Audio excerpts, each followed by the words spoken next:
case, because I saw Joey drop this. Well, I know you caught it, but you also, I'm gonna turn to the page just in case. Actually, we're gonna be talking out of 1 Samuel 25. Most of it, if anybody wants to turn there, go ahead and read the reference. You know, what do you think about when we say prominent women of the Bible?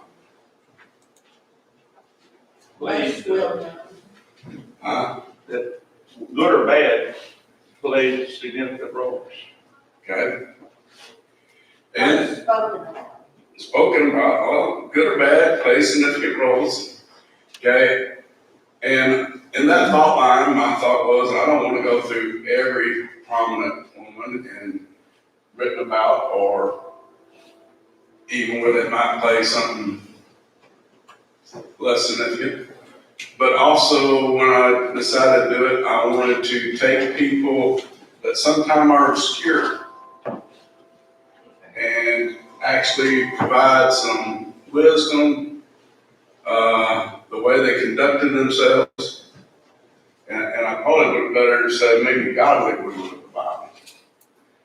And because like tonight is a woman that we don't hear too much about. You know who Abigail is? I got a couple nods this way, a couple this way, and that's the point. And the reason, and I'm gonna be honest, when I first thought of doing that, that was the first person popped in my mind. And I didn't know her for a long time, and when I studied about her, it kind of made me think about, you know, how would we want our daughter to be? And what kind of wife would we want our sons to see? Sometimes that thought. And along with it, it teaches, the story of Abigail teaches men a lot of things. One is how not to be, and at the same time, how to be a little more reasonable. And so that's what we want to look at tonight. This is about the time of Samuel's death. It is when David is still hiding from Saul, so to speak. I don't know if he was really hiding that much as he really wasn't fleeing as much as he was just trying to stay out of contact. Because at this point, he'd already had one opportunity to kill Saul, didn't do it. And it's not long as this, he has a second one. So it's not like he's really afraid of Saul as much as he was afraid of what he might do to Saul. So let's take a look at Abigail. In 1 Samuel 25, verses 2 to 3, we read, "Now there was a man in Maon whose business was in Carmel. And the man was very rich. He had 3,000 sheep and 1,000 goats. And he was shearing his sheep in Carmel. The name of the man was Nabal, and the name of his wife Abigail. And she was a woman of good understanding and beautiful appearance. But the man was harsh and evil in his doings, and he was of the house of Caleb." That's interesting. Who Caleb? One of the two that were able to go into the. He's one of the two, as Ray and Paul pointed out, that left Egypt and actually made it into the promised land. That was over the age of 20. And he was one of the spies, and he was spoken very highly of by God, that he was a different spirit. Obviously, this man didn't understand the head of his house. I'm not sure how far down the lineage he is. But also, what tribe was Caleb? Let's bear it out important later on. Ephraim. Joshua was of the tribe of Ephraim. Judah. Caleb was of the tribe of Judah. And I'll point out why this bears out something later on. But notice when we go back, it tells us something about her right off the beginning. Not only does she have beautiful appearance, she's got good understanding. What does it mean when it says beauty is only skin deep?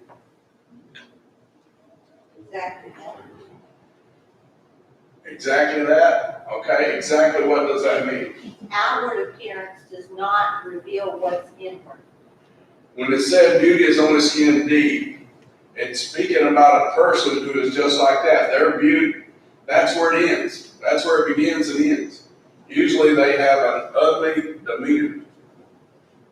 Not usually. Not always. When it says beauty is, what I'm saying is when you talk about a woman who beauty is only skin deep, Surely no one would be talking about that later. do you? I'm sorry, Al. Just to share, I always tell my kids, my little granddaughters, that they're pretty, but what's most important is what's pretty on the inside. And you're right. I will. You're exactly right, okay? Because the truth of the matter is, we're gonna see this woman is not just, her beauty is not only skin deep, Right. She has a good heart. okay? It has an inner beauty that goes with it. She clearly was pretty. Yet she clearly was pretty, and that's what I'm talking about. When it says beauty is only skin deep, it's not talking about all beauty is only skin deep. It's talking about that reference goes back to talking about people whose beauty ended where their skin ended. And it wasn't everybody, just particular people. Now we turned it into something else these days. So I'm not. Okay. Okay, some women's beauty from the outside overshines their beauty on the inside. Or I mean on the inside, I overshines their beauty on the outside. I'm gonna shut up. I got a big mouth. Move on. Okay. Closing song now, or? And pick up next week. That might be a good idea. No. But it kind of tells us also there's an opposite in the man. Now we would say, why did she marry such a man? Probably paid the dowry for or something, you know. Probably really didn't get a lot of say in it. Didn't have a voice. Didn't have a voice. And along that line, you know, and we see women today make similar mistakes. And why do they make those mistakes? Sometimes it's just to get out of the house. Sometimes they jumping out of they jump out of the frying pan and just end up in the fire. Along those lines, and a lot of times it goes back to that when we generally make that term, beauty is only skin deep, we usually only think about it applying to women. But it applies to men too. What you see is not always what you get. But with her, it was probably not even a choice. So anyway, here's where the story gets interesting. When David heard in the wilderness that Nabal was shearing his sheep, David sent 10 young men, and David said to the young men, "Go up to Carmel, go to Nabal and greet him in my name. And thus you shall say to him who lives in prosperity, peace be to you, peace to your house, and peace to all that you have. Now I have heard that you have shears. Your shepherds were with us, and we did not hurt them, nor was there anything missing from them all the while they were in Carmel. Ask your young men, and they will tell you. Therefore let my young men find favor in your eyes, for we come on a feast day. Please give whatever comes to your hand to your servants and to your son David." So, what's David asking for? Help a hand, help us out. He's got a little army. He got a little army, He's and, got to feed him. and the whole point of it is, you know, if I was a different man, I would have just took what I wanted, but I didn't. Ask your young men. And there's even a little more to that. We'll see in a minute. So when David's young men came, they spoke to Nabal according to all these words in the name of David and waited. Then Nabal answered David's servants and said, "Who is David and who is the son of Jesse?" There are many servants nowadays who break away each one from his master. What's he talking about that? Saul. He knows who David is. And he's saying he's just another servant that won't serve his master. Shall I then take my bread, my water, and my meat that I have killed from my shears and give it to men when I do not know where they are from?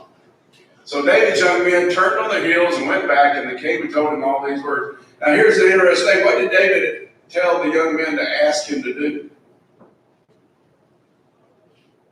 Share. And find favor. And he said, ask your young men. Verify. Verify who I am. Verify what we did. What did David do? Sounds like he took it as a threat, honestly. That's the way everybody reads this probably different ways, but, you know, if I stand over your plate for a while, and then I say to you, I haven't taken anything off your plate. I could have. I'm smelling it. Aren't you gonna give me some of that? And that's where the next part, where later. Because that's what it, you know, I can see where this guy is cranky. But, well, and I understand your point, Stephen, and if you stopped here, you'd probably be right. Right. Well, why did you think David said, go ask your young men? David raised a lot of folks. You know, that's true, David, but He's not all. But let me ask you this question. Did he ever raid anyone of the house of Israel? I don't believe If you go study it, his raids were always on the Philistines and the Ammonites. Always the enemies of Israel. That's kind of a sketchy part of his career, that. It is. Kind of why God said, you're not going to build my temple. But notice, now, here's the kind of man Nabal was dealing with. That David said to his men, every man gird on his sword. So every man girded on his sword, and David also girded on his sword, and about 400 men went with David, and 200 stayed with the supplies. How many men David got? 600 fighting men. Now, one of the young men told Abigail, this is going back to one of Nabal's young men. Nabal's wife saying, look, David sent messengers from the wilderness to greet our master, and he reviled them. Big deal, right? He just wanted something for free, right? 600 people wanted something. Free. Yeah, but notice what he goes on to say. But the men were very good to us, and we were not hurt. Nor did we miss anything as long as we accompanied them when we were in the fields. They were a wall to us both by night and day. All the time we were with them keeping the sheep. Now therefore know and consider what you will do, for harm is determined against our master, against all our household, for he is such a scoundrel that one cannot speak to him. Now this is one of Nabal's own servants. And he's telling the wife, you know how this guy is. Nobody can talk to him. Nobody can reason with him. And then where he made them. But now here's more of the story. They didn't just not take anything. They provided protection from those who would have. You think David feels like he owes me a little bit? He didn't. And you notice he didn't ask, hey, feed my 600 men, just give us something. Help us out. He asked politely. He asked politely. And I understand we're studying Abigail, but you can't understand Abigail without understanding the circumstances of what's going on. And, you know, sometimes we all act a little rashly. You think David's acting a little rashly right now? I protected that sucker, and now he's going to treat me like this? Well, he insulted. He did. It wasn't, like you're saying, it's not just, he's not giving it to me. Yeah, he's not just, and he's like, you're just like any other slave in rebellion. Why was Saul trying to kill David? Jealousy? Jealousy? Here. A little more than that, maybe? He knew he was his successor. He knew he was a success. He knew David had been anointed king. How many people knew that? If you read into the scriptures, you can read where a lot of people understood that David was to succeed Paul. Saul. Where do you think these 600 men came from? David had even went and taken his family into protection. The family of Jesse, the town of Bethlehem. Because that's how big the threat was. And even though they didn't have telephones, telegraph, or newspaper, or they probably still had somebody in there that you could tell, like today, if you tell certain people, you might as well tell everybody. And it spread. This man knew, he counted who is the son of Jesse. That was his words.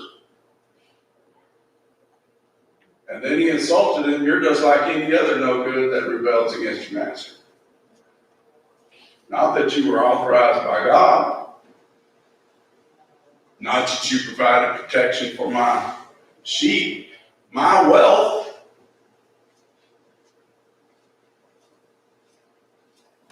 And his political alliance probably still remains, so. Problem. And there's a little thing there too, problem. Maybe because what tribe, we asked what tribe he was in, what tribe was David? A house of Jesse, but Judah, tribe of Judah. They're kindred.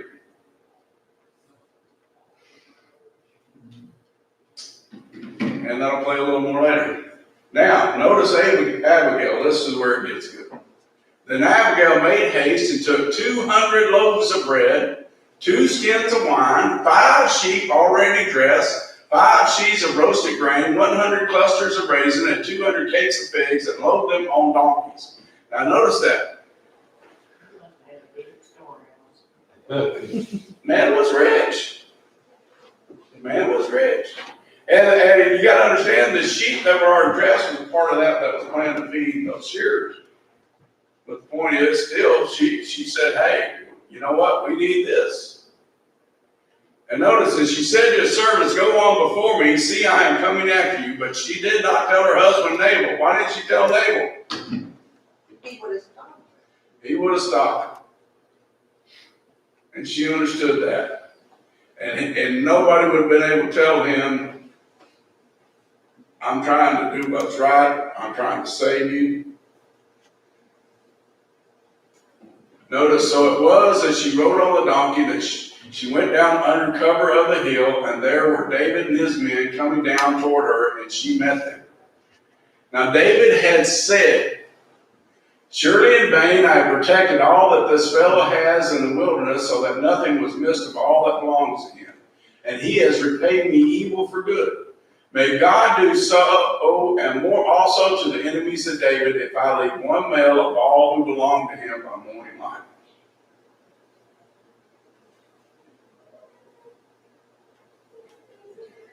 You understand why now the servant went to Abigail? He understood what was fixing to happen. He's going to get us all killed. This is why David's in that questionable period of his life. I think David had a reputation. They knew, he knew. They knew. And Abigail here, she was able to capture the picture and make right judgments. She's like, and that was it. She knew, I got to intervene. I got to take something and give an offering and hopefully make peace.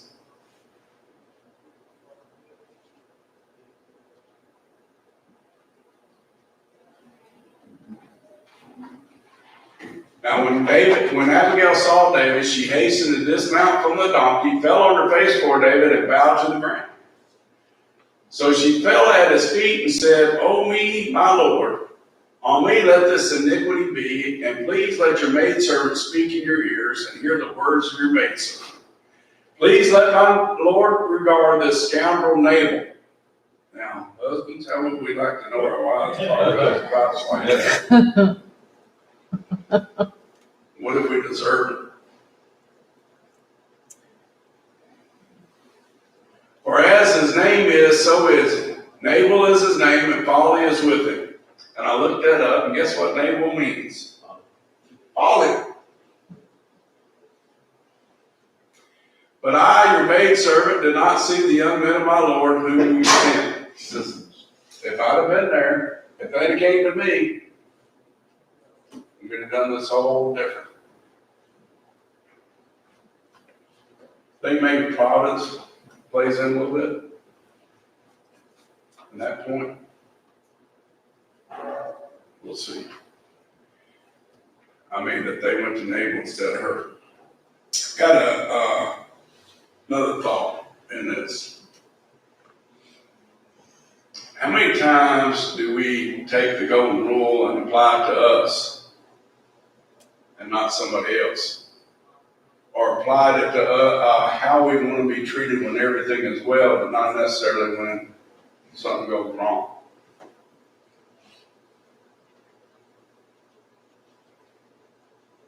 It'd be like this. David said to Nabal, saying, I've helped you, and I think that if I've been good for you, you ought to do good for me. Kind of golden rule. Now, did David take how he wanted to be treated if someone wronged him?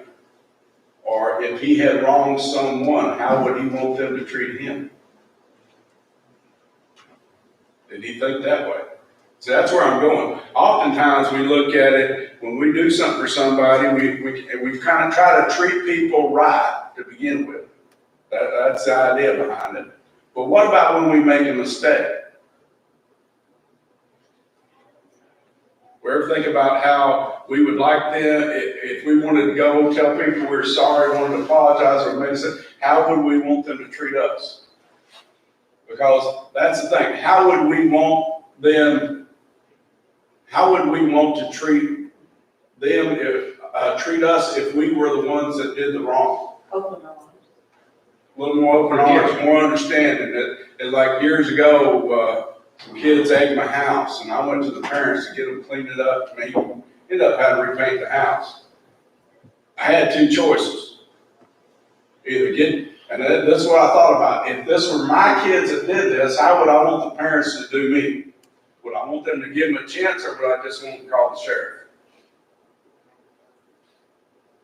I'm like, yeah, they did wrong. There needs to be something in it. There needs to be some kind of punishment. They scrubbed for 3 hours on stuff that's been cooked on. I knew one of the dads even asked me, said, how long are you going to make them scrub this house for? You tell them I got to come back and repaint it. I said, about 2 more hours. He understood what was going on. That was kind of the punishment part. And he goes, that's good. That's what he said. He understood. He understood I was trying to teach them a lesson and not just give them a record. But it came back to thinking about, if that were my kids, how would I want somebody to treat me? David did not see himself in the shoes of Nabal. What if he had done wrong? Abigail here is looking at the point that, yes, Nabal was wrong, and she understands also David's feelings, and she's trying to put a bridge in between. I think about culture too. There were some rules about when people came upon a household, and that they were supposed to be open, and they were to take them in, and that was just common practice. And when you have 600 men out there, I don't know what the cultural rules were. If someone, because if someone comes in my yard, mows my yard, and then walks up to me and asks for a paycheck, that's weird. But the rules here, the cultural rules probably were different. If you take care of people, there's probably some assumption within the culture that there's unquestioned that they were owed, probably. Yeah, and you know, here's the reality. We talk about David's 600 men, but David wasn't going to a shepherd that had 15 sheep. No, he was rich. He was going to a rich person that could give something without hurting himself.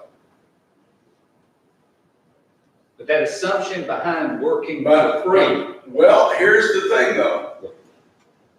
Don't we all feel like if we do good for somebody, there ought to at least be a thank you? If you saw somebody struggling with a flat tire on the side of the road, you pulled over and helped them, and you changed that tire, no matter what you did, and you got it, and they go, okay. I mean, I'm not saying offer you money or anything, but if they didn't even offer you a thank you, what would you think? I'm trying to get to the kill folks mentality that he was about to do. He's about to kill folks he didn't know. Yeah, because what did they do? Because their master was a Let jerk. me ask you something. Why are people going to hell? That's part of it, but what's the real is? No grace. They chose not to go the way of God. They chose to go. They chose to rebel against God. They were paying God. Well, God has done what? He has done so much good. In fact, the reality of it is we owe our very existence to Him. And when people rebel against Him, that's unjust. They have no gratefulness. Somebody once told me, I did something to them, I said something, I said, and it was somebody close to me, and not my wife, okay? I understand this is years before I met my wife. And I said to them, you ought to appreciate what's being done for you. And the answer I got was, I never asked you to do it. That's where this guy is. That's where this guy is. But you didn't kill the guy that said that to you. I'll tell you something, it took a lot of strength not to put him in this place right So I'm trying to think well of David. Let me ask you right something. here. That's what I'm trying to think well of Yeah, David. let's go back to culture. If I'd have killed that guy in this day and age, what would happen? Penitentiary. That culture, eye for an eye, tooth for a tooth, you repay good for evil, you got what you deserve. But God would not have approved. I didn't say that. And I said culturally. I'm trying to think of David positively. So And I I'm understand. trying to make sense of it. Where, you know. But here's the deal. How many ungrateful people are going to be in hell just because of the fact they've been grateful to God? Because if they're grateful to God, they change their lives. Ron. Stephen said, the culture was different then, and he did, and as you just mentioned, they were in a culture of, under the law, an eye for an eye, a tooth for a tooth. But David is fixing to overreact to that. There's no doubt in that. There's no doubt in that. And this is why I brought up about problem. There's two folds in this providence. Go ahead. He's getting ready to not do injustice for injustice. He's getting ready to kill somebody for being insulted. And she's bringing that to his attention. She is. And it sobered him up. He realized, you just saved me today. Well, now you get a little bit here. We got to that side. I'm But fixing you're to right. overreact, and you just saved my bacon. He did. And the point, the realization is David is overreacting. In fact, he's not planning just to go after David. He's going to take his 600 men, and notice he said, every male. There won't be a male left. So, yeah, it's overreaction. It's overkill. And I think we need to understand for David, a lot of times, it was a lot of overkill. And it tells us something about it, but what he's saying. Now, notice what she goes on to say. Now, therefore, my Lord, as the Lord lives, and as your soul lives, since the Lord has held you back from coming to bloodshed, and from avenging yourself with your own hand, now then let your enemies and those who seek harm from my Lord be as they will. And now this present which your maidservant has brought to my Lord, let it be given to the young men who follow my Lord. Okay? What's she saying? And notice how she's addressing him. My Lord. My Lord. That's given. Huh? That was a culture thing. That was a culture. But it's also giving him respect. And she's pointing out things. Notice, since the Lord has held you back from coming to bloodshed. What's she saying? This isn't a chance meeting between you and me. It wasn't by chance that the young man had told me. God has provided not only for me to know about this, but be able to gather up, and we didn't pass by each other. We didn't go on one side of the hill and you on the other. We met. And so God is, as pointed out, preventing you through me. She was reminding him that he was above. He was above avenging himself. Yeah. And that's not the way it should. And we need to realize, we study the life of David. David was very harsh in his judgments. And common sense she's appealing to. Take all this energy and go fight people that Yeah, are. use it on enemies. Now notice, please forgive the trespass of your maidservant, for the Lord will certainly make for my Lord an enduring house, because my Lord fights the battles of the Lord, and evil is not found in you throughout your days. So not only is she appealing to his common sense, she's appealing to his demeanor to follow the Lord. How many times do we fail to act like Christians and somebody point out we're supposed to be a Christian and it changes our attitude? Yet a man has risen to pursue you and seek your life, but the life of my Lord shall be bound in the bundle of the living with the Lord your God, and the lives of your enemies he shall sling out as from the pocket of a sling. Who's that man? Saul. Saul. She's going around, you're still alive today because the Lord wants you to be. So don't go acting like a fool like me. The Lord's taking care of you thus far. Keep doing what's right. And it shall come to pass when the Lord has done for my Lord according to all good that he's spoken concerning you, and has appointed you ruler over Israel. Now see, this is my point about Nabal knew. David just wasn't a rebeller. If she knew, David knew. That this will be no grief to you, nor offensive heart to my Lord, either that you have shed blood without cause, or that my Lord has avenged himself. But when the Lord has dwelt well with my Lord, then remember your maidservant. When you're king, what? Remember what I did this day. I don't think she's asking so much for herself that day, but also understanding that if he does become king, what can he do to Nabal then? He can still choose to avenge himself. And she's saying, remember me, because if you do harm to him, what do you do to me? Make her a widow. What happens then under the law? It goes to the next inherited male of the family, so she would be put out. And that, She could be put out and have nothing, or someone has to redeem her if she has no son, as Boaz did Ruth. Naomi. Yeah, that's that position that she would have been put in, because if he killed every single male that Nabal had, the inheritance, Either somebody redeems it, yeah, and along with her to raise up seed, or it eventually she dies and it falls to whoever. Next closest relative. Yeah. She is speaking to him as though she's a prophetess. She's telling him. Oh, yeah. Well, she speaks. It here's shall come reality. to pass. As it says, she was a woman of great understanding. She understood the law, and she understood the circumstances of the law.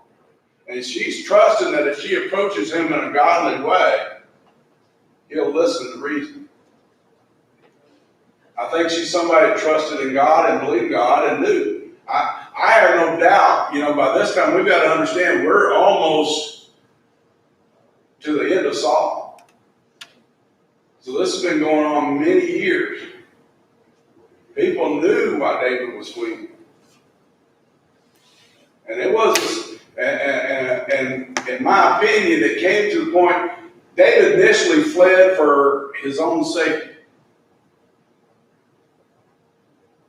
But by this time, I think the more reason he's trying to keep distance from Saul is that he doesn't hurt Saul.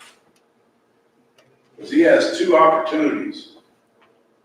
Once in the cave and once in the camp when they're sleeping. And he doesn't take them. And he knows that there ends up being a skirmish between his men and Saul's men. What's the chance of something happening to Saul? And his deal of it is, he's still God's anointed, and I'm not going to kill him. In fact, when one guy says he did kill him, what does David do? He executes him. So, I think that's the thing about it. Now notice that David said to Abigail, "Blessed is the Lord God of Israel, who sent you this day to meet me." She says, "I came here in Providence." David says, "You're right." And blessed is your advice, and blessed are you, because you have kept me this day from coming to bloodshed and from avenging myself of my own hand. What's David talking about, man? What does he mean when he says, you kept me from this? He's saying, I would have been wrong to do this. For indeed, as the Lord God of Israel lives, who has kept me back from hurting you, unless you had hastened and come to me, surely by morning light, no males would have been left in Israel. Now, he wasn't going to kill any women, but what would that have done to her? David understands. If I had killed all the males, if there's any children there, well, it doesn't even matter if there are no children there. I would hurt you by doing this thing. Take away your livelihood. All that. So David received from her hand what she had brought him and said to her, "Go up in peace to your house. See, I have heeded your voice and respected your person."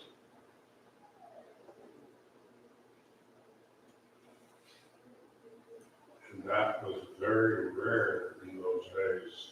For a man to listen to a woman. And it, and she used wisdom. And the thing of it was, she was not seeking her own. Would it have hurt her if it happened? But whose life was she really saving? Nabal's. And David's. And all of the male servants.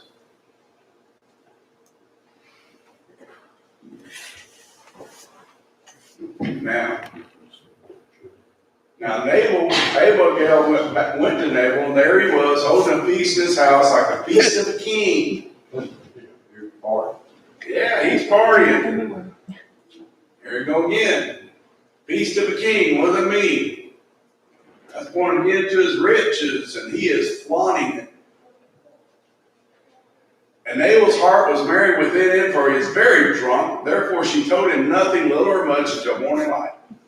So it was in the morning when the wine had gone from Nabal, and his wife had told him these things, that his heart died within him, and he became like stone.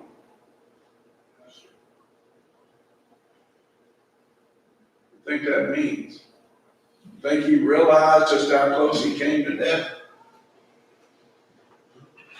And maybe some extra fear due to the fact that one day he knew David was going to be king. When David died, what did he do? Before he died, what did he tell Saul? Solomon. Before David died, what did he tell Solomon? He gave Solomon a list of people to kill. He gave him a list of people to bring justice upon. I think she understood. I think Nabal understood. If he becomes king, my first mistake, and I'm done. But the Lord struck him.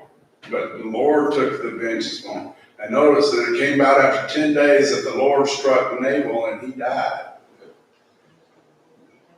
So the Lord took vengeance upon Nabal. Where did that leave Abigail? A widow. Not quite in the same boat as if David had killed every male. But what's going to happen to Nabal's land? Could a woman in that culture own land? Would go to his firstborn son. With rare If he has one. Or he'd go to his nearest living relative, unless what? Unless a relative of the tribe of Judah redeemed Abigail by marrying her. And that's where the interesting part goes. So David gets a whole He gets a whole sheep. kingdom, Oh, enchilada. So when David heard that Nabal was dead, he said, "Blessed be the Lord who has pleaded the cause of my reproach from the hand of Nabal and has kept his servant from evil. For the Lord has returned the wickedness of Nabal to his own head." And David sent and proposed to Abigail to take her as wife. Why did David want to marry her? Why did you been nice? Huh? She'd been kind to him, yeah, but kind of hard. To protect her. He saw beauty less than skin deep. He saw it Now in David a had, person. now we got to admit, David had a thing for beautiful women, Yeah, but but he also saw more beauty. saw wisdom. He saw wisdom in her that he hadn't seen. he's back in a nice place. Huh? And my. If you go read it, Bill don't say Gates' it. story. You think you just go move right in, right? But I bet he He's still admired her playing for college. courage. She So was that- courageous. She was courageous, she was wise, she was understanding, a lot of good qualities. She was like him when he stood up to Goliath. He was a little like a country song too. He became a hero. He got the money, the girl, and all. Well, I'm All that sheep. let me put it like that. that. the land, the money, the sheep and everything, that was icing on the cake. Kaufman makes a statement about this all, about the fact of the shedding of that blood. He said, Abigail's wisdom here was surely inspired of God because David's shedding of the blood of this well-known Judahite, Nathan, would have started a blood feud among the clans of Judah that would have involved men that David would need on his way to kingship. David had only Judah to back him in his claim to the throne. So it would split the nation. It would have split the tribe. Split the tribe. And we understand, even after Saul dies, Judah is really the only one for 7 years that says you're king. Yeah, it could have a lot of unforeseen consequences. A lot of unforeseen, and that's where God's providence is in it. It's just not just to bring David and Abigail together, but it's in there to get David to be king. Politically, it would make him look very selfish just to kill some rich guy and take his place. Yeah. Just because he didn't give you what you asked for, And even though you can say, well, he's a little bit of justification there to a degree, maybe, because he should have been grateful. Pretty But- dictatorish. It's very harsh. That's what I said. When we look at David, especially in this time frame, he's very harsh in his judgment sometimes. In fact, reality, when he is standing before Nathan and is being told about what he did to Uriah the Hittite and doesn't realize he's being harsh in his judgment then. That man surely paid fourfold. That's our God, Father God working through Abigail. That's right. It is. And, like you said, it's his career. Yeah. So then, notice when the servants of David had come to Abigail at Carmel, they spoke to her, saying, David sent us to you to ask you to become his wife. Then she arose, bowed her face to the earth, and said, Here is your maidservant, a servant to wash the feet of the servants of my Lord. So Abigail rose in haste and rode on a donkey, attended by 5 of her maidens, And she followed the message of David and became his wife. What did they do with everything there? Most of it became David's, It became David's, but they left it under stewardship. because there's no evidence there was a son. No. And when you follow on, you understand, in fact, shortly, the very next chapter is about Saul chasing David again. Yeah, exactly. And so they were always on the move, and she was with him. In fact, the chapter events that David also took Ahinoam of Jezreel, and so both of them were his wives. So he had two wives that go with him. And at one time, when they're off fighting some other Philistine, one tribe Philistine, other Philistines come in and carries the whole town with them. Problem against that, it could have been that, that God, this was God's way of financing David's additional 22 years of waiting until the death of Saul, whenever he ascended to the throne. So, I mean, it's a long time before he ever got I think sometimes we miss that point. Yeah. It's not like, because we look at the scriptures, we read them in the chapters, and we don't always understand, because we're not always given ages that we were, that, we kind of think, well, David became king, and just a few short years, all this rebellion was over, or a year or two, we think like that. But it was a long time. I think one commentary said that, you got to think there was probably like 30 years in between when David stood and killed Goliath and when he becomes king.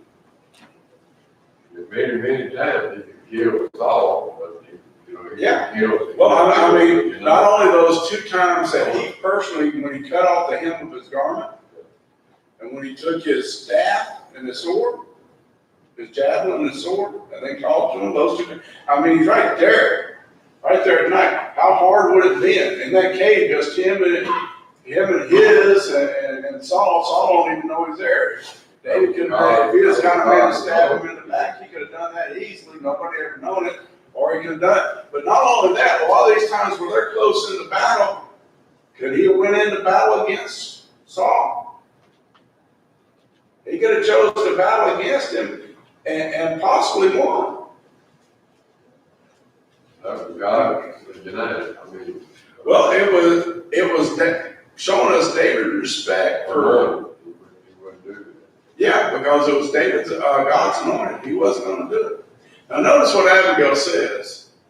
Then she rose, bowed her face to earth, and said, "Here's your maidservant, a servant to wash the feet of the servants of my Lord." I want to throw a quick contrast in there. Does this sound like a woman that's saying, "Well, I'm going to be the queen"? She's showing she's worthy. She's showing she's worthy. Now throw that over on Bathsheba.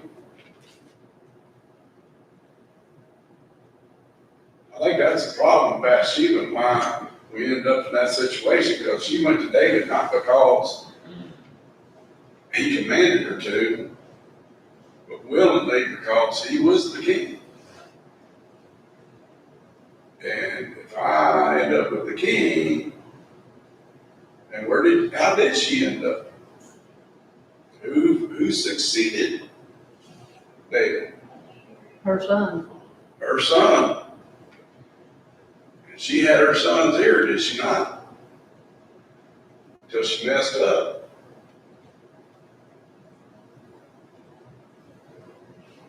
I think she liked the idea of being the king's wife. Whereas Abigail just saw it as, I'm still just his wife. How many children did David lose? Directly of that form. He lost the child. Isn't that what he told? That's what he told, and that hit me one day. He lost the child that they conceived in the affair. And one of them didn't actually die, but let's understand something. With what befell her, death might have even been better. When Tara was raped by Ammon, and her being a virgin, she was so godly and honest, what was the first thing she did? She ripped her virgin clothes. She showed she wasn't wearing them anymore. She rebelled. And she lived in Absalom's house as a Spencer, as we would say to that. She never married.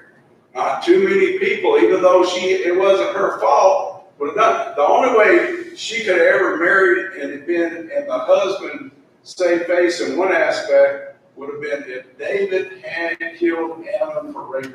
If he had judged him and done that, brought the law on, which he didn't do. So Absalom did it. So Absalom dies, and then Absalom, because of everything that happened under that circumstance, ends up rebelling against David, and he dies. So there's 4. 4 children directly that cost him for what he did. You're right. Little side note, I'm gonna charge y'all for that, since Teresa asked for it. The land, yeah. But it tells us, a good woman can change everything and it can help everything. And, we need to understand sometimes in our own relationships with our husbands and wives, we act harshly and we act rashly. And at the same time, sometimes we need to, instead of trying to win that argument in the heat of the moment, shut up and wait till everybody cools down. It might even be better, I know this for me, be better for me if I did it more, and because then usually I can see my part in it, where I'm guilty. So I think God gives us these, includes them, so that we learn something. And I think we need to think about it sometime. We need to look at these people and say, how do I want to be? And honestly, when things are going well, it's easy to do right. When we're being wrong, that's when it becomes a little harder. And we have to think about it. We apply that golden rule, but when people are wronging us, how would we want to be treated if we were the ones doing the wrong? I think that could make a big difference in our lives if we practice it a little more. All right, Joey, what number you got? 909. 909. So, if anybody ready to respond, we're going.